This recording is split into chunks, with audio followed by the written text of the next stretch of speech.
Rain hammered the pavement in blinding sheets, the kind that swallowed headlights whole and left the road shimmering like a black river. Teresa's lungs burned as she sprinted along the shoulder, clutching her torn purse tight against her side. She hadn't meant to be out this late. A double shift at the diner had stretched into nearly 16 hours, and by the time she caught the last bus, the storm had already drowned the city. Her son was home with a neighbor, probably fast asleep, and all she could think about was reaching him, being there when he woke. She never saw the car until it was too late. The roar of the engine, the blare of a horn, the flash of white lights, and then impact. The world went weightless. Metal met bone in a deafening thud, and Teresa's body hit the asphalt like a rag doll flung by fate itself. Pain shot through every nerve, but her voice barely made it past her lips. She tasted iron.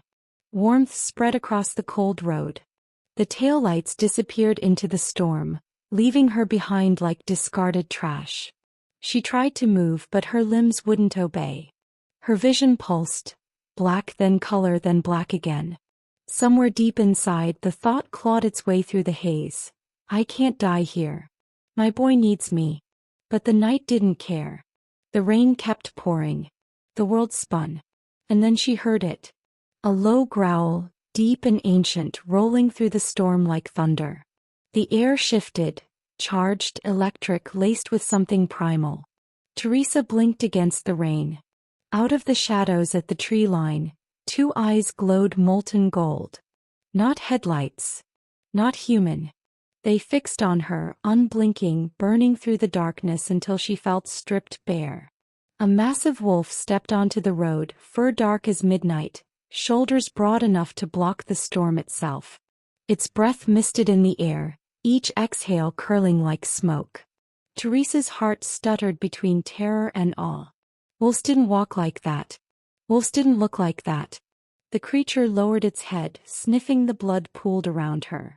For one terrible heartbeat, she thought it had come to finish what the car had started. But then, it nudged her gently with its muzzle, careful, almost reverent. She caught the scent. Pine, rain, something wild that wrapped around her like a blanket. Her eyes fluttered closed, but just before darkness claimed her, the impossible happened. The wolf's body shifted. Bones cracked, reshaping. Fur receded. Shadows bent. In place of the beast stood a man, towering, broad-shouldered, rain-cutting rivulets down his sharp jaw. His eyes, still golden, locked onto hers with a heat that burned away the cold. His voice rumbled low, certain, as if declaring something to the storm itself. "You're mine." Teresa's breath hitched. She wanted to ask who he was, what he meant, if she was already hallucinating in her final moments. But the strength in his arms as he lifted her said otherwise. The storm howled, but within it she felt safe for the first time all night. Safe, and terrified of what it meant. Fewer Teresa, left for dead and saved by a wolf who turned into a man. Would you trust him or run? Tell me in the comments, and please subscribe to my channel. Chapter 1. Teresa's eyelids fluttered open to the sound of crackling fire, not the sterile beeping of a hospital she half expected. Her last memory was headlights, blinding, merciless, and the weightless, horrifying moment her body lifted off the asphalt. She'd braced for death. Instead, warmth wrapped around her now, fur beneath her skin, a faint scent of pine and smoke filling her lungs. She pushed herself upright, groaning at the phantom ache in her ribs. The bed she lay on wasn't hers or any hospital's. Thick pelts cushioned her and towering stone walls pressed in around her, lit by torches that threw restless shadows. Her gaze darted across the vast chamber until it stopped, frozen, on the man in the corner. He was massive, his shoulders broad as a doorway, his scarred chest bare under the firelight. His hair was ink-black, tousled, and his eyes, God, those eyes, blazed molten gold. The same gold she'd glimpsed in the wolf that had dragged her from the wreckage. Her lips parted, but no sound came. "You're awake." His voice was low, a growl wrapped in words. He stepped forward, each stride commanding, terrifying, magnetic. "You should not have survived that crash. But you did. Because of me. Who are you? Teresa's throat was dry, her voice trembling. Chris. He stopped a breath away, towering over her. Alpha King of the Northern Pack. The title meant nothing to her, yet every instinct screamed it should. Her heart pounded like prey caught in a predator's gaze. He crouched slightly, his face level with hers. And you, he said softly, are not meant to walk away from me. Not now. She swallowed hard, pushing back against the furs. I don't belong here. I have a son, Eli, he'll be waiting for me. I just need to go home. At the name, Chris's jaw tightened, but his tone stayed calm. Your boy will be safe. No harm will come to him. But you must understand, the attack wasn't an accident. The words hit harder than the car ever had. Teresa's pulse raced. What do you mean attack? The driver lost control, yes. But the intent was real. Someone wanted you gone. They missed their chance. His golden eyes burned hotter. And that makes you mine to protect. Whether you accept it or not. Her breath caught. The word mine coiled through her, half terrifying, half thrilling. She wanted to argue, to demand answers, but before she could speak, a sharp crack split the air. Glass shattered. Cold wind tore into the chamber. Teresa jerked around in time to see shards raining across the stone floor. A shadow moved against the night. Fast, deliberate, wrong. Chris's hand shot out, steady but firm, guiding her back. His voice dropped into the guttural growl she'd heard in her fading consciousness, the sound that had rumbled through her bones. Stay behind me, Teresa. The torchlight flickered wildly, and for the first time since waking she saw it. His outline shifting, muscles rippling, something primal clawing free beneath his skin. The Alpha King wasn't just a man who had saved her. He was the beast that claimed her. And as the intruder stepped through the broken window, fangs glinting in the firelight, Teresa realized her night of survival had only just begun. The window shattered in an explosion of rain and glass. Teresa ducked as shards hissed past her cheek, one nicking her skin. A tall man in a dark coat stepped inside, a smile like a knife. "Evening, Your Majesty," he drawled. His eyes slid toward Teresa, greedy and cold. "So it's true. You found her." Chris moved in front of her, still as stone. "You're trespassing, Nolan." Nolan sniffed the air, gaze locking on the faint mark across Teresa's palm. "She's marked," he said with delight. "Stay behind me," Chris murmured, his body coiled. Nolan's hand flashed, silver glinting. A knife whistled through the air, missing Teresa by inches and embedding in the mantle with a hiss. Chris caught Nolan's wrist before the second throw, and the two collided in a blur of speed. The wolf rippled just under Chris's skin, shoulders swelling, canines flashing. Nolan fought dirty, dragging a blade across Chris's side. The burn of silver sizzled the air. Chris snarled but didn't falter. Teresa, heart pounding, grabbed the iron poker from the hearth and swung. The crack against Nolan's arm sent his knife clattering to the floor. Chris slammed him back toward the broken frame. Golden eyes glowed. "If the council wants me, they use a door." Nolan grinned despite the chokehold. "Careful, Alpha. She makes you weak." He slipped free, retreating into the rain. His voice echoed as he vanished. "The council will love this." The silence after was suffocating. Teresa dropped the poker. "You're bleeding." "It'll heal," Chris said, though the silver burn smoked. Teresa grabbed a towel, pressing it firmly to his side. "Hold still." His lips twitched despite the pain. "Bossy." "Alive," she shot back. Their eyes met for a moment too long before she pulled back. "Who are the council?" "Old alphas," Chris said. "They want control.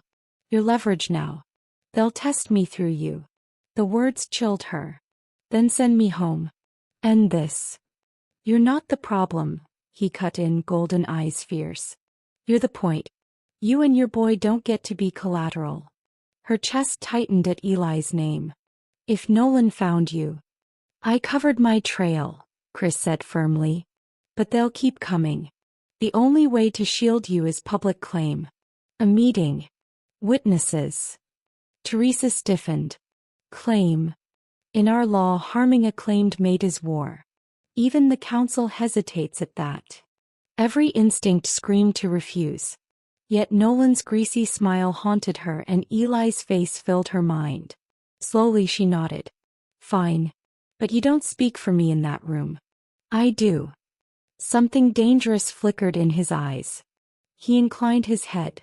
Then they'll hear you. Before she could answer, Chris's phone buzzed. He glanced at the screen and went very still. He turned it so she could see. A photo. Grainy. Eli asleep on a pull-out couch. Mrs. Geller tucking a blanket over him. A glowing clock. 2:17 a.m. Caption, TikTok. Teresa's blood ran cold. Chris's voice was a growl of iron. They found the building. The SUV outside roared to life. Plans had changed.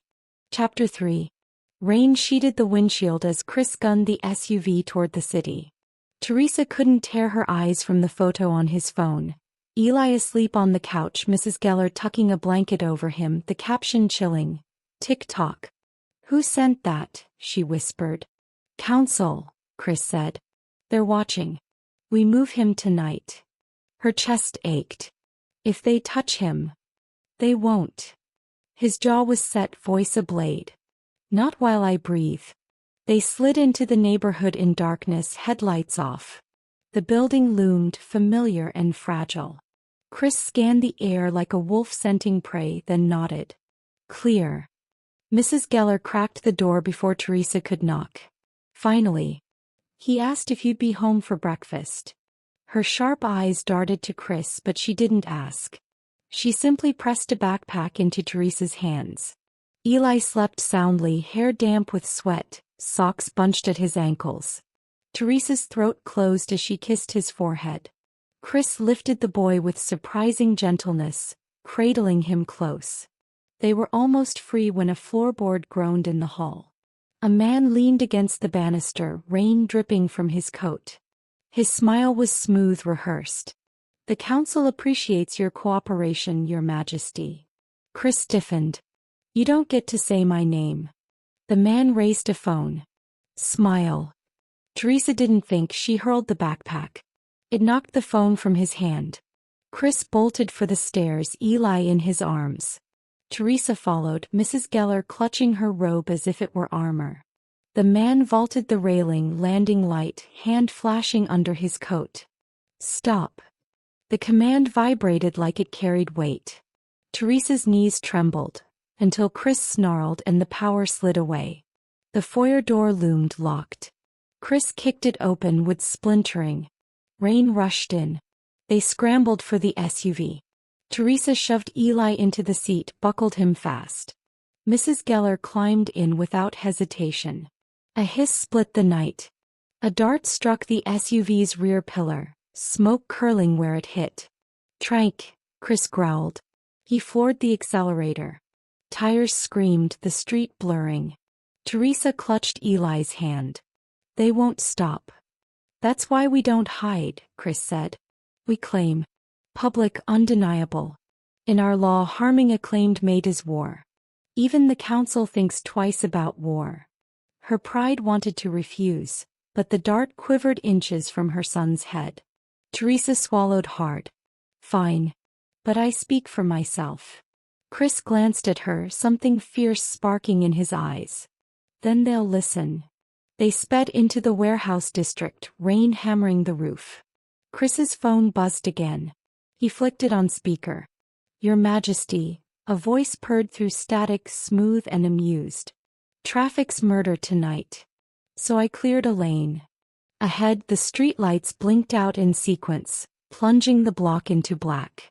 Then headlights flared at the far end, low, wide, coming fast. Too fast. Chris's hands tightened on the wheel. Seat belts. Teresa grabbed Eli, heart in her throat, as the car barreled straight toward them.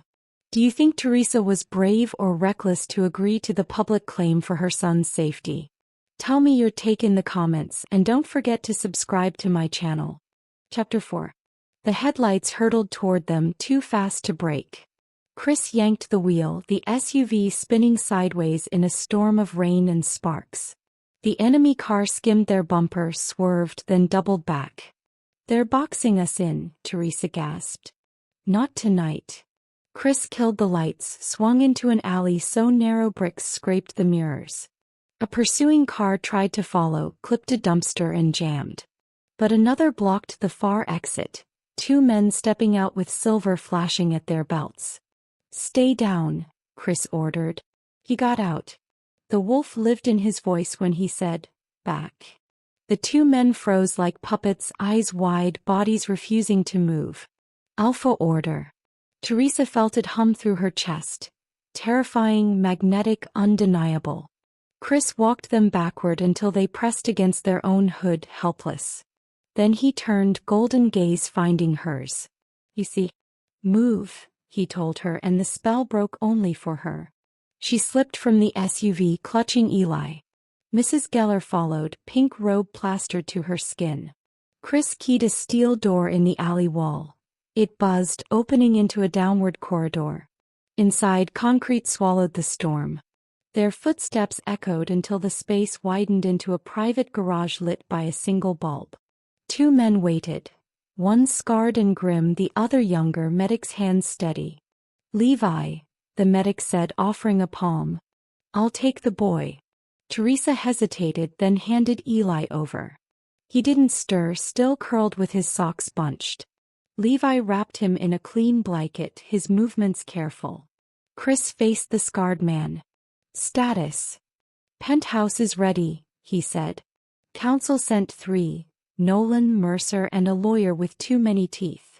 Chris turned to Teresa, rain dripping from his hair, shirt dark with blood where silver had burned him. We go up. You speak first. Your words, your terms. My terms, she asked. That you're under my protection by choice, he said. That harm to you or your son is war. His jaw flexed. And that you're not property. Something steadied inside her. Good. Because if anyone calls me mate like a brand, I'll correct them. The elevator carried them upward. Teresa watched the numbers climb and thought of her life dropping floor by floor. Everything small left behind. Her marked palm tingled faintly like a brand of fire. The doors opened to a ballroom of glass and steel. Suits and wolves filled the space, eyes turning as one. Security scanners blinked red. Cameras perched like crows. Nolan leaned on a column, smirking. Hello again, sweetheart. An older man in a gray suit stepped forward. Mercer. His eyes were cold vaults. Your Majesty, let's be efficient. Chris's reply was sharp. So will we. Levi set Eli in a chair near the window, still asleep. Teresa stood at Chris's side, not behind. Her pulse thundered. My name is Teresa, she said, voice steady. I was hit by a car and left to die. Your people came to finish the job. Gasps rippled. They failed. Mercer tilted his head. Strong claim for a human. Strong fact, she snapped. And if anyone touches my son, I burn this building down. Do not test me. Some chuckled. Nolan's grin soured. Chris's gaze never wavered from Mercer, pride hidden in its quiet. Mercer folded his hands. Then invoke the law. A public claim. But by tradition it requires assent. Chris nodded once. Teresa. I consent, she said, letting the cameras hear. The room stirred. Mercer's smile sharpened. Then dawn will judge. Trial of worthiness. If your bond is true, the moon will hold it. If not, you release her or we relieve you of your crown. Nolan's eyes glittered. Can't wait to watch. Chris's shoulders squared. Then dawn it is. The lights flickered. Once. Twice. Cameras blinked. Levi frowned. That's not us. A woman's voice filled the speakers. Soft, amused, poisonous. Hello, Chris, it purred. Still love an audience, don't you? Teresa's stomach dropped. Who is that? Chris's eyes went flat. The rival, he said quietly. The one who sent the car. Chapter 5. The penthouse lights flickered. Then a woman's voice, velvet and venom, slid through the speakers. Hello, Chris. Still love an audience, don't you? Every camera in the room felt alive. Teresa's chest tightened.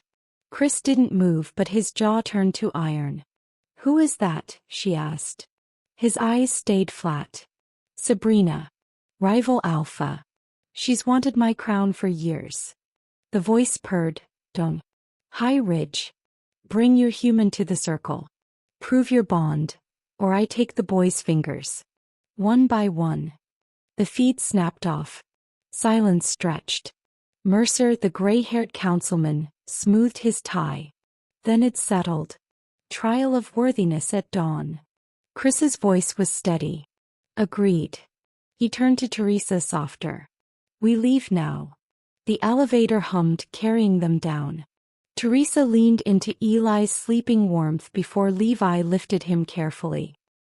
He won't wake alone, she whispered. Levi shook his head. Not while I breathe. In the garage, 2 SUVs waited. Dax, scarred and grim, handed Chris a velvet pouch. Inside, a coin rubbed smooth, a coil of faded thread, a stick of chalk. What's this? Teresa asked. Tokens, Chris said. The moon judges truth. We bring what shaped us. Rain hammered the windshield as they drove. Neon smeared across the glass like paint. Teresa's knuckles whitened on her knees. Tell me what happens. At dawn we stand in the circle, Chris said. We speak our bond. If it's true, the moon holds it. If not, it breaks us. Her voice dropped. And if I refuse? Then they'll call you weakness. They'll use you against me. And they'll come for your son. Teresa stared out at the river lights, her chest aching. Then we do it. But I speak my own words. Gold flickered in his gaze. Then they'll hear you. The ridge rose, black against black. Pines leaned heavy with rain. At a turnout, Levi parked. Teresa bent into the back seat, kissed Eli's forehead. I'll be right back, she whispered. He stirred, mumbling, then sank deeper into sleep. The path cut upward through slick stone. At its peak lay a ring of granite carved into the earth, lines etched like veins. Wolves in suits waited at the edge. Mercer, Nolan, others with sharp, hungry eyes. Chris stepped into the circle. The carvings pulsed faintly as if recognizing him. He faced Teresa, not them. I am Christopher Hale, he said, voice low and steady. Alpha of this city. I called Teresa mine because my wolf knew it. Because when she stood beside me, I remembered what vows are for. By my word, harm to her or her child is war with me. I will not yield. The lines glowed brighter, embers in the stone. A murmur passed through the crowd. Nolan smirked, but his eyes were sharp. Teresa's pulse thundered. She could let Chris speak for her.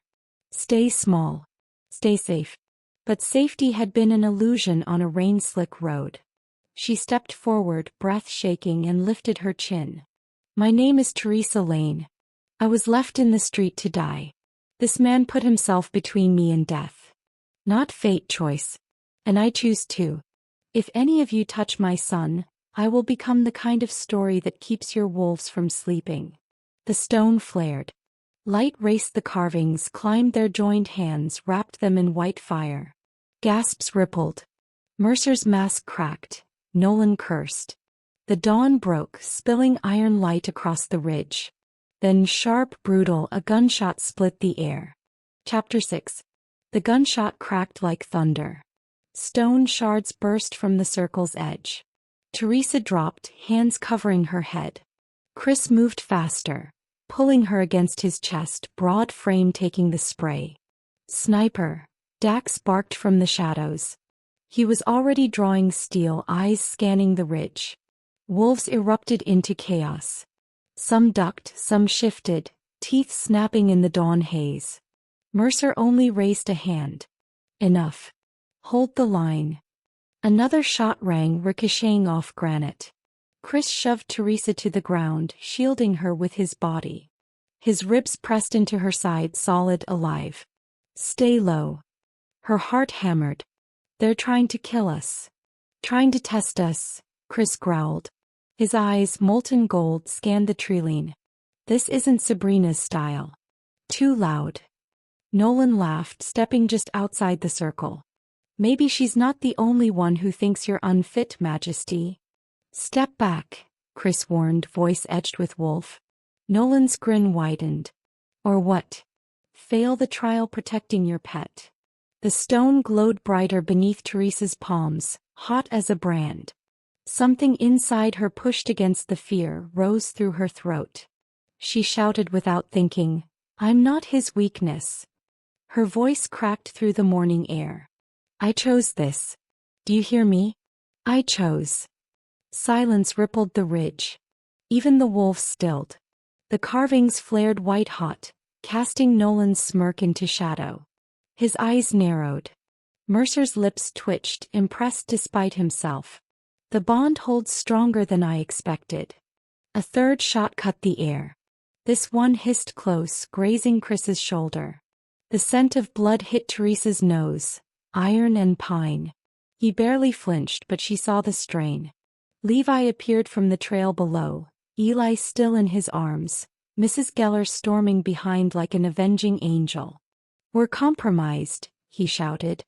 More shooters moving in. Chris's voice snapped like a whip. Dax extraction. Levi, keep the boy covered. Dax tossed a smoke canister into the circle. White fog billowed, swallowing stone and suits and wolves alike. Screams and snarls blurred into chaos. Chris grabbed Teresa's hand. His grip was iron, burning through her skin. Stay with me. I'm not letting go, she said, voice shaking but true. They moved through the fog low and fast. Shouts rose behind them, council voices accusing, Nolan screaming about cowardice. A body slammed against stone somewhere in the smoke. Teresa barely kept her feet as Chris pulled her down the trail. At the turn, bullets chewed bark inches from their heads. Chris spun, shoving her against the rock, his body caging hers. Gold burned in his eyes. Run when I tell you. I'm not leaving you. You won't, he said. But if they take you, they take everything. He stepped into the open, shifting mid-stride. Bones cracked, fur surged, and the black wolf landed where the man had stood, massive, furious, eyes blazing like molten suns. The sniper fired again, but the wolf's leap was too fast. A scream tore from the trilene, cut short. The ridge fell still except for fading echoes. Chris patted back, muzzle streaked with blood, and shifted again, human once more. He grabbed her wrist. "Tau, we move." They broke into the trees, Levi and Dax flanking. Mrs. Geller clutched Eli tight, her robe soaked, eyes blazing with fury. "If anyone comes near him again, I'll shoot them myself," she snapped. "Get to the cars," Chris ordered. But when they reached the turnout, the SUVs were gone. Only scorched rubber on the gravel, smoke curling where engines had burned. "They were waiting," Levi muttered, pale. "Sabrina's already ahead of us." Teresa clutched Eli's backpack, heart slamming. "Then what do we do?" Chris's eyes scanned the forest, sharp, feral. His voice was low, deadly calm. "We stop running." The dawn broke fully over the ridge, light spilling across bloodied stone. Somewhere in the smoke behind them, Mercer's voice carried on the wind. "The moon may have held your bond, Chris, but it won't hold your throne." Chapter 7. Smoke feathered through the pines, thin and acrid, a reminder that their way back had burned. Teresa pulled Eli tighter against her as Mrs. Geller adjusted the backpack straps with brisk, shaking hands. "They took the cars," Levi said, scanning the road scar. "Engines torched clean. Professional." "Not Sabrina's showmanship," Dax muttered. "Too neat." Chris stood a little apart, head lifted, scenting. The dawn light kissed the edge of his jaw. The gold in his eyes had cooled to hard metal. When he spoke, it was quiet and absolute. "No more retreat. We go on the offensive." Teresa's stomach dipped. With what? Smoke and a speech. With law, he said, and then grimly, and teeth. Levi shifted Eli to his shoulder. Council's going to spin the ambush. Unstable alpha disrupts sacred right. We need to control the narrative. Then we make one they can't ignore, Teresa said before she could second-guess herself. All three men looked at her. She felt the weight of it and refused to shrink. They came for me because I'm leverage. So I stop being leverage and become a witness. To what? Dax asked. Everything. She lifted her marked palm. The hit and run. Nolan in our hallway. The photo of my son. Sabrina's threat over the speakers. You wanted public. She looked at Chris. Let's make public mean the whole city. Levi's mouth tilted. Livestream the war. He rubbed his chin.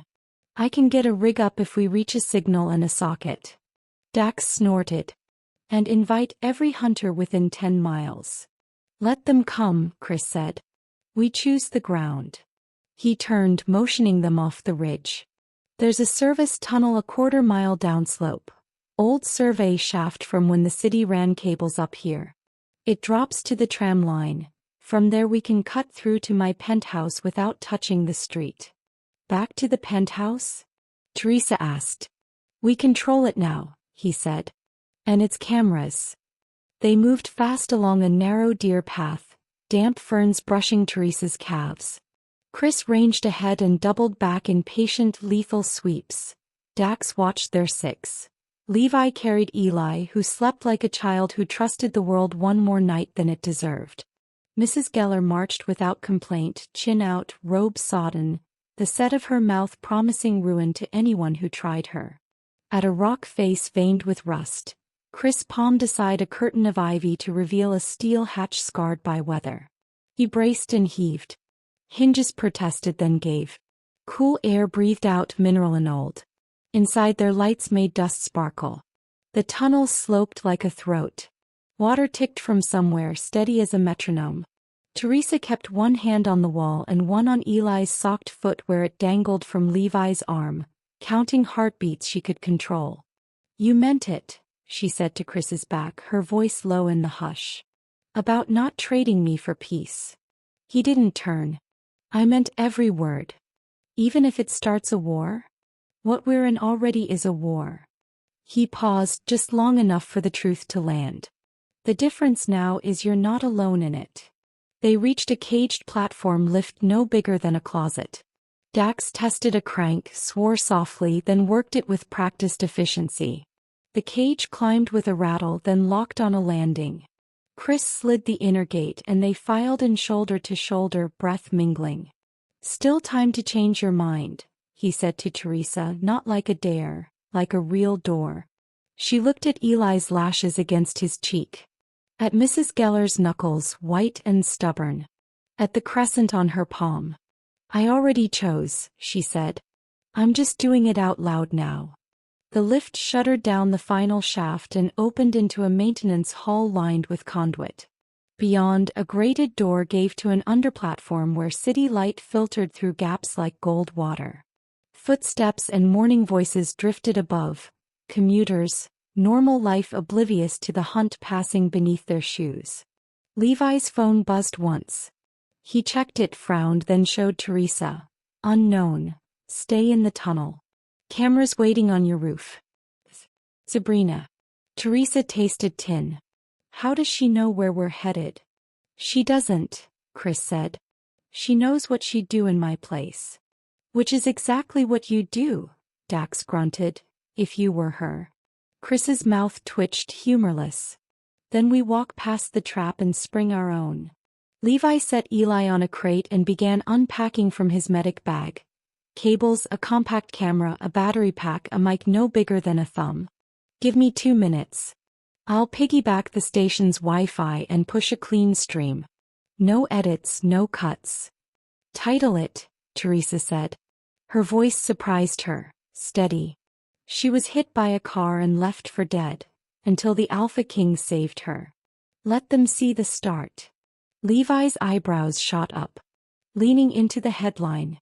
bold. "It's the truth," she said. "And it's mine."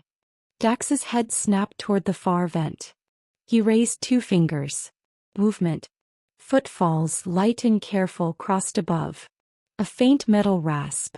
Teresa's breath shortened on instinct. "Positions," Chris murmured. He stepped where the shadows from the grate would hide his outline. Dax faded to the opposite corner. Mrs. Geller moved in front of Eli like a wall. Teresa put her back to the conduit and kept her eyes open. The vent panel loosened with a whisper. A face appeared in the slats. Young, hungry, the kind of confidence that comes from being told you're invisible. The muzzle of a tranq pistol followed. "Down," Chris said. No snarl. No roar. Just the command. It rolled through the chamber and flattened itself into obedience. The boy above blinked, muscles locking a fraction too long. Dax rose like a shadow and wrenched the panel out. The shooter fell with a grunt.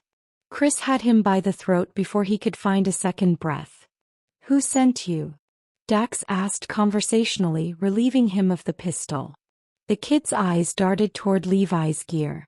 "You're not supposed to talk. You're supposed to disappear." Mrs. Geller sniffed. "We tried that." Chris released his throat and pressed him to the wall with one palm. "Run home," he said, voice low and deadly calm. "Tell them we're done hiding. Tell Sabrina that if she wants me she can come look me in the eye." The kid bolted, scrambling up the hatch like a kicked fox. Levi clicked something and the camera's tiny light winked on. "We're live in 3, 2. Teresa stepped close to the lens. Her heart tried to climb out of her chest. She told it to stay. Chris stood at her shoulder, not in front of her. Dax watched the tunnel.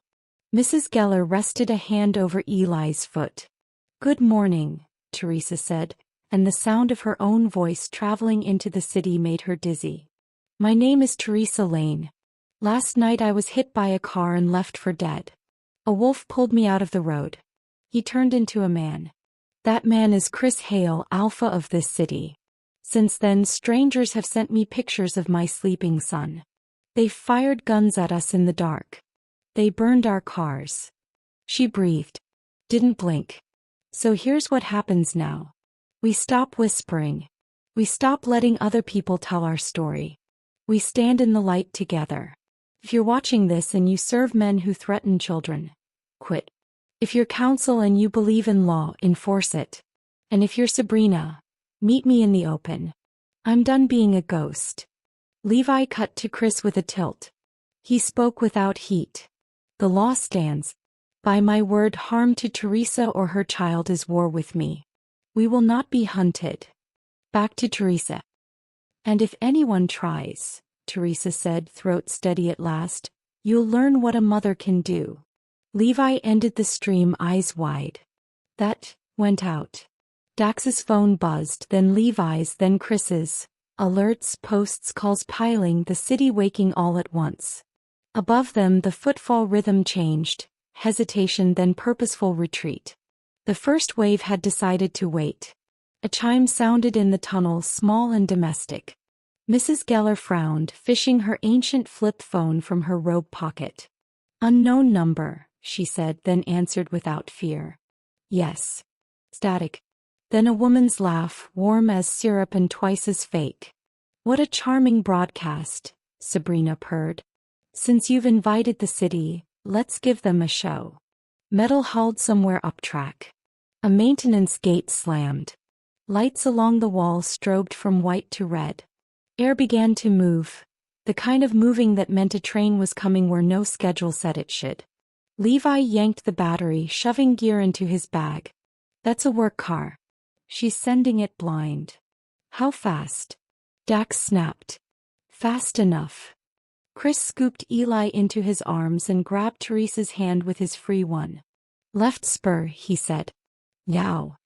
They ran as the tunnel wind rose, hot and metallic, the roar building behind them like a mouth opening. Chapter 8. The tunnel shook with a bone-deep rumble, louder than thunder, more terrifying than a storm. Teresa's lungs burned as she sprinted behind Chris, every step echoing against the concrete walls. The roar of the runaway train grew closer, a metallic beast tearing through the darkness. Sparks danced in the air as old wires rattled overhead, filling the tunnel with the sharp stench of ozone and smoke. Levi stumbled ahead, the heavy bag of equipment nearly dragging him down. Teresa's instincts screamed. If he fell, the train would crush him before Chris could even turn. Without thinking, she shoved past her own fear and grabbed the strap across Levi's chest. "Don't stop," she yelled, her voice hoarse. With every ounce of strength, she yanked him upright.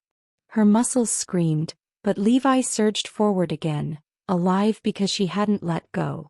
Chris glanced back, golden eyes flashing in the dim emergency lights. For a heartbeat, Teresa saw something like pride in his gaze. Then he snapped his focus forward. "Faster," he barked, his deep voice carrying over the roar. The tunnel narrowed ahead, ending in a metal access door barely visible in the gloom. Chris slammed his shoulder into it, the steel groaning before giving way. "Move," he shouted, grabbing Teresa by the wrist and pulling her through. The others tumbled after, their breaths ragged with panic. They burst into a service chamber smelling of rust and oil. A single ladder stretched upward into darkness, the rungs slick with condensation. The vibration of the oncoming train rattled the walls, dust sifting down like ash. Chris shoved Teresa toward the ladder first. "Climb." Her hands slipped, but adrenaline steadied her grip. She climbed fast, lungs burning, heart pounding. Below, Mrs. Geller faltered. Teresa looked down, saw the woman's hands shaking. "Take my hand," Teresa yelled, leaning back dangerously to grab her. For one terrifying second she thought they would both fall, but Mrs. Geller's fingers locked around hers and together they pulled upward. The train roared past the chamber mouth just as Chris leapt from the ladder, dragging the hatch shut behind them. The sound was deafening, the air split with screeching metal. A monster denied its prey. Teresa collapsed on the floor above, gasping, her palms scraped raw. For a long moment no one spoke. The group lay sprawled on the concrete floor of what looked like an abandoned service station. The silence afterward felt heavier than the train itself. Chris finally broke it, his voice low, taut with fury. "Sabrina knew exactly where we'd be. Someone fed her this route."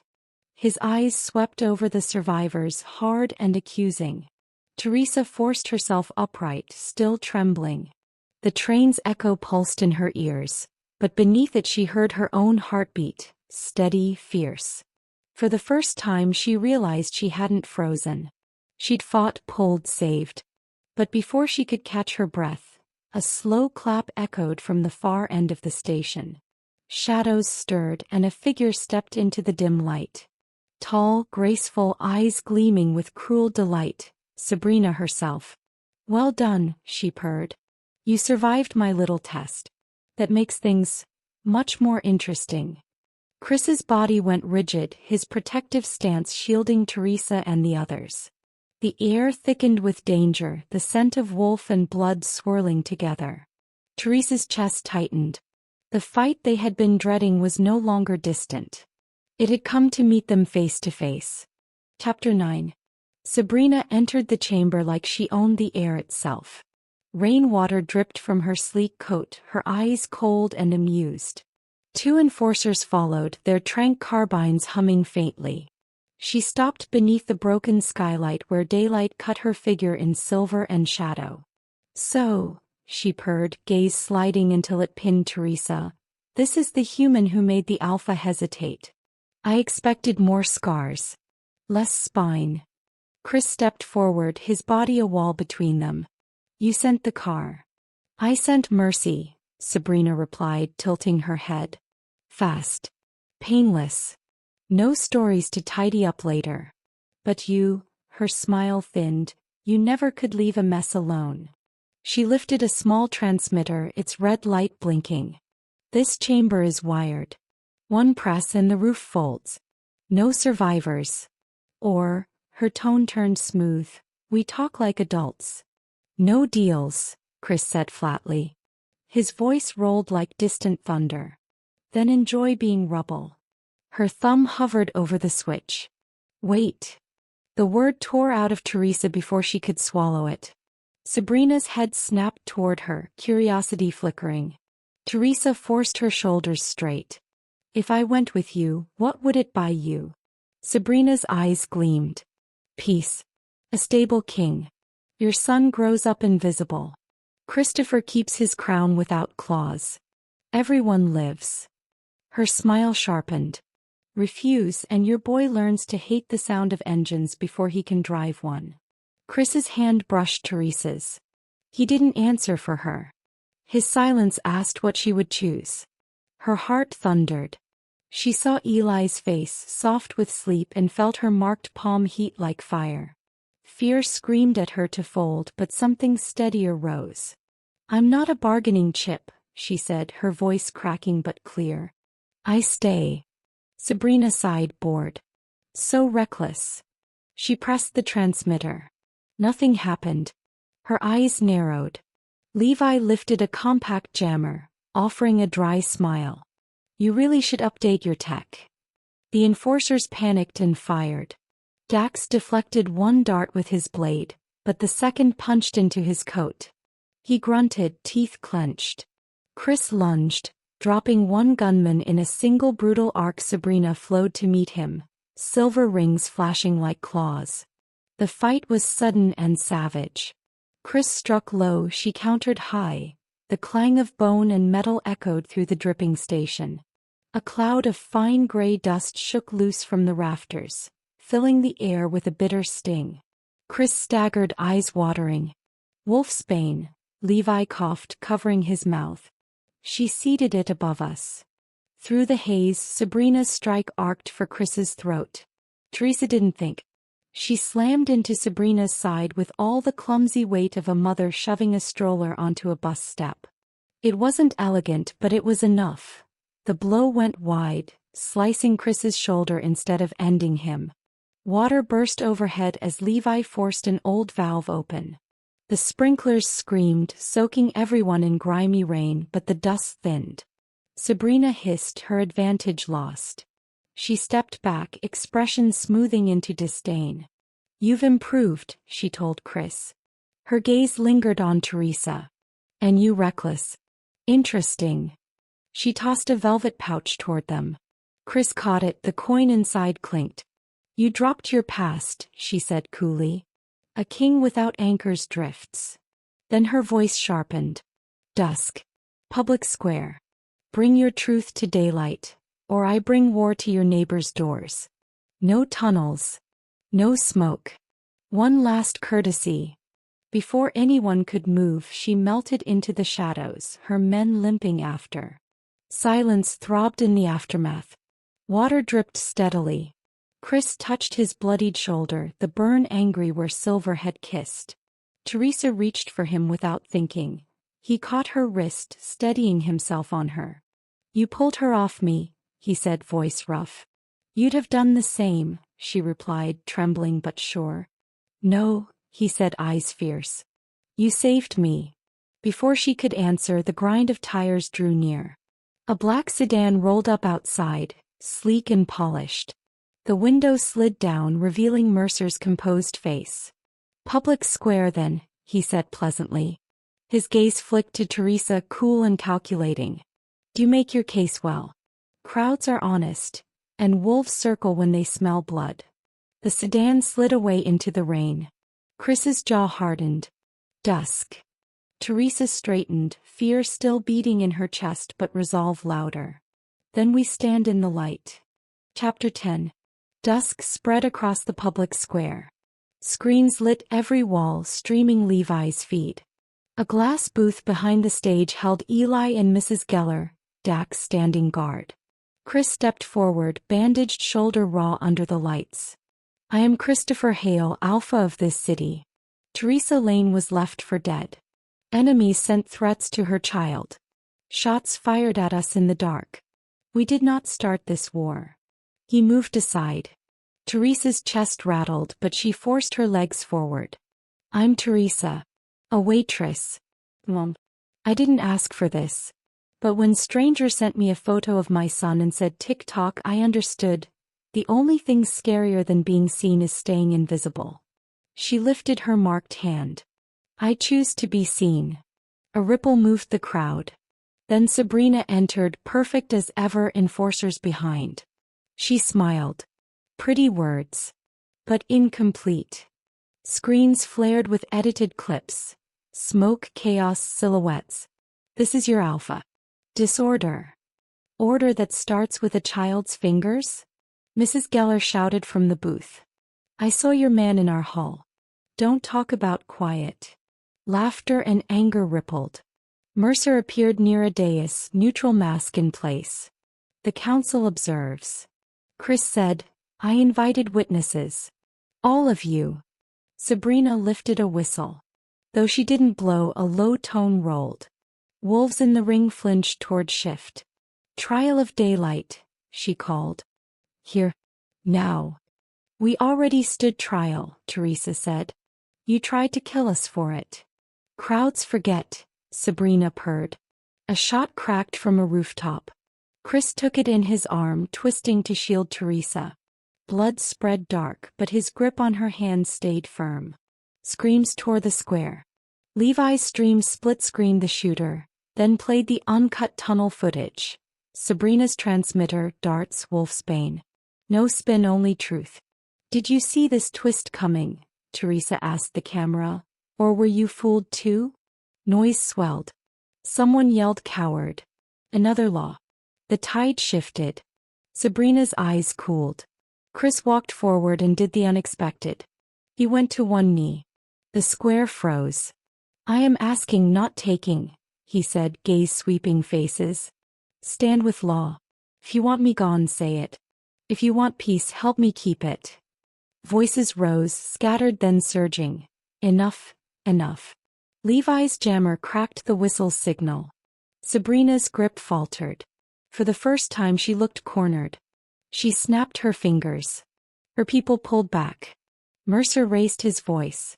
By council authority, the Alpha is in custody pending inquiry. Try me, Dax cut in, dragging the rooftop shooter forward and tossing the rifle at Mercer's feet. He's one of hers. Gasps. Cameras zoomed.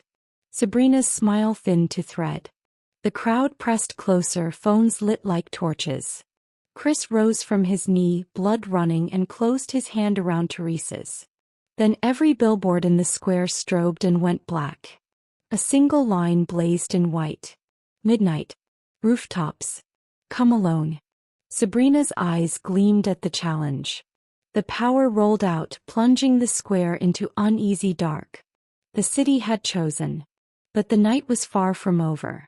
Whose side are you on now? The Alpha or Sabrina? And did the kneel win you over? Share in the comments and tell us where you're watching from.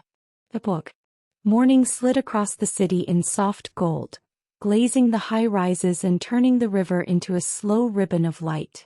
Teresa stood barefoot on the penthouse terrace with a mug that steamed between her hands, the glass railing warm against her hip. Below, the square that had nearly broken them looked almost ordinary. Buskers testing chords, a food truck rattling open, pigeons negotiating treaties with crumbs. The screens were calm for once. No hijacked messages. No threats. Inside, cartoons murmured. Eli laughed, big and loose, and the sound smoothed something in Teresa she hadn't realized was still bristling. He sat on a plush rug in superhero socks, engineering a city of blocks that leaned dangerously until Mrs. Geller, robe belted like a general's uniform, nudged a support beam into place with a toe. Architecture, she declared, is just sturdy hope. Levi drifted through with a tray of pancakes, phone buzzing with updates he didn't announce for once. Dax washed a pan like it had insulted his ancestors. Everything ordinary, shockingly sweet for a world that had tried to turn them into tragedy. Chris slipped out beside Teresa, shoulder brushing hers. He smelled like soap and pine and a little like the bandage beneath his shirt. The bullet wound had healed to a pink crescent, the silver burn around it already fading under salve. He followed her gaze to the square. They're still watching, he said, not complaining, just telling the weather. Let them, she answered. Out loud, the words felt less like defiance and more like truth.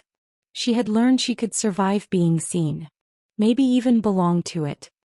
He handed her a folded page, an official council circular on heavy paper. The language was dry, but the stamp at the bottom was not. Interim Accord on Protection of Human Dependents. No one says tick-tock to a child again, not without the city turning on them like an organ. Mercer had signed it with a neat, careful hand. A concession carved from politics, yes, but also from pressure. The crowd had chosen. The council remembered. Mercer's still Mercer, Chris said, reading the line in her mouth. But he read the numbers. And Sabrina? Teresa asked quietly. Gone before the inquiry, he said. Or close enough. His jaw worked once. She'll test other roofs. Not this one. A gull coasted past, white as a line break. Teresa let the air fill her lungs. The terrace door slid open and Eli barreled out, hair stuck up like a dandelion. Mom. We built a tower and it didn't even fall. He spotted Chris and squinted at the bandage. Does it still hurt? Less when I get pancakes, Chris answered gravely. Eli weighed this, nodded, and sprinted back inside to fetch a plate with the urgency of a medic. Teresa smiled, then turned the mug between her hands until the heat met the scar on her palm. The crescent that matched the one on her neck, faint as breath. She had been marked by wolves and by choice, both, and somehow the two no longer contradicted each other. Walk with me, Chris said. They took the service stair that spiraled up to the roof, a place of quiet machines and sky. Wind lifted Teresa's hair. The city exhaled. The day would get loud eventually. Meetings, repairs, a checklist of boring miracles like new bolts and old gates and revised watch rotations that did not recruit boys with more hunger than sense. But up here the noise hadn't found them yet. Chris stopped by the low wall where the skyline sharpened into mountains. He faced her with that same strange composure he'd worn before the square, not the king's armor but the man's. I can't promise calm, he said. Only that we don't meet the storm alone. I didn't want a crown, she said quietly. Just a safe door. We build one, he said. For as many people as we can fit behind it. Wind tugged at his shirt. For a heartbeat the gold woke in his eyes, not hot, just steady. The wolf inside him was calm this morning, a big breath moving through its ribs. He reached for her hand. Not to claim. To anchor. She reached back. Can I ask something slightly terrible? Always. What do kings do on Tuesday nights when no one's bleeding? His mouth tipped. Try to cook. You can't cook, she said, delighted. He made an offended noise. I can cook meat. Meat is the easy part, she said. It just forgives you. He stepped closer, touch light at her waist, and the world sharpened to breath and nearness. The first time he'd kissed her had tasted like too much. Fear and smoke and relief welded together.